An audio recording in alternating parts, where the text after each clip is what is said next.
আমরা হয়তো অনেকেই জানি যে পবিত্র বাইবেল দুটি ভাগে বিভক্ত, পুরনো নিয়ম ও নতুন নিয়ম।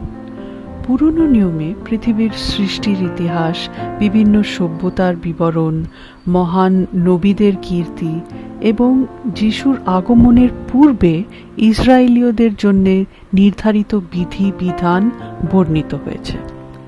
অন্যদিকে নতুন নিয়মে যীশুখ্রিস্টের জীবন, শিক্ষা, মৃত্যু ও পুনরুত্থানের বিবরণ এবং তার শিষ্যদের মাধ্যমে খ্রিস্ট ধর্মের বিস্তার তুলে ধরা হয়েছে।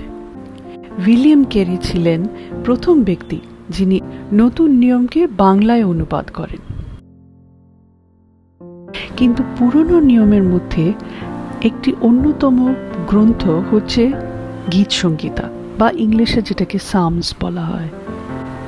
গীত সংহিতা হলো পুরনো নিয়মের একটি গ্রন্থ যেখানে 150টি কবিতা, গান এবং প্রার্থনা সংকলন করা হয়েছে।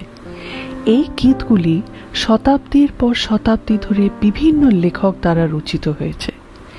এই গীত রচনার কৃতিত্ব রাজা দাউদ, রাজা সলোমন, মোশি, আসাফ, হেমান, ইথান এবং বাবিলনের থেকে ইসরায়েলীয়দের নির্বাসনের পর সংগঠিত বহু মন্দির গায়কের অবদান। এই গীতগুলি মন্দিরের ব্যবহৃত হতো এবং প্রার্থনার পথপ্রদর্শক ও ঈশ্বরের আদেশ বোঝার একটি উপায় হিসেবে বিবেচিত করা হতো। এগুলি ভবিষ্যতের আশার বার্তা বহন করে, যা সর্বশক্তিমান ঈশ্বরের নেতৃত্বে প্রতিষ্ঠিত হবে বলে বিশ্বাস করা হয়। তাই আজকের বিষয় পুরনো নিয়মের একটি অন্যতম সুরক্ষার গীত, গীত সংহিতা 91। যে ব্যক্তি পরাৎপরের অন্তরালে থাকে সে সর্বশক্তিমানের ছায়াতে বসতি করে। আমি সদাপ্রভুর বিষয়ে বলিব, তিনি আমার আশ্রয়, আমার দুর্গ, আমার ঈশ্বর, আমি তাহাতে নির্ভর করিব। হ্যাঁ, তিনিই আমাকে ব্যাধের ফাঁদ হইতে ও সর্বনাশক মারি হইতে রক্ষা করিবেন। তিনি আপন পালকে আমাকে আবৃত করিবেন। তাহার পক্ষের নিচে আমি আশ্রয় পাইব, তাহার সত্য ঢাল ও তনুত্রাণ স্বরূপ।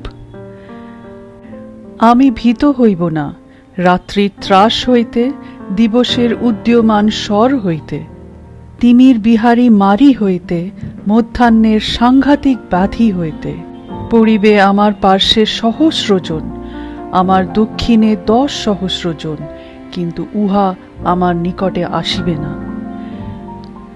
আমি কেবল সচক্ষে নিরীক্ষণ করিব, দুষ্টগণের প্রতিফল দেখিব।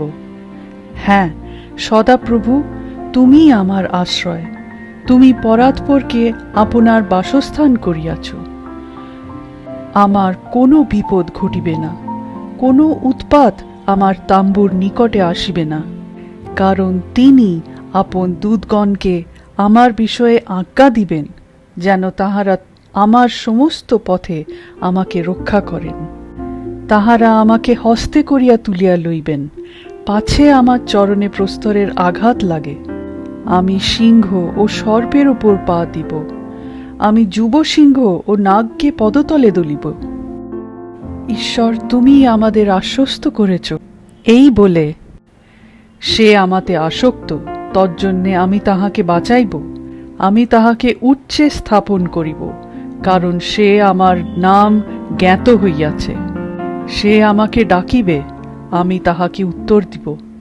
আমি সংকটে তাহার সঙ্গে থাকিব, আমি তাহার উদ্ধার করিব, গৌরবান্বিত করিব। আমি দীর্ঘ আয়ু দিয়া তাহাকে তৃপ্ত করিব, আমার পরিত্রাণ তাহাকে দেখাইব।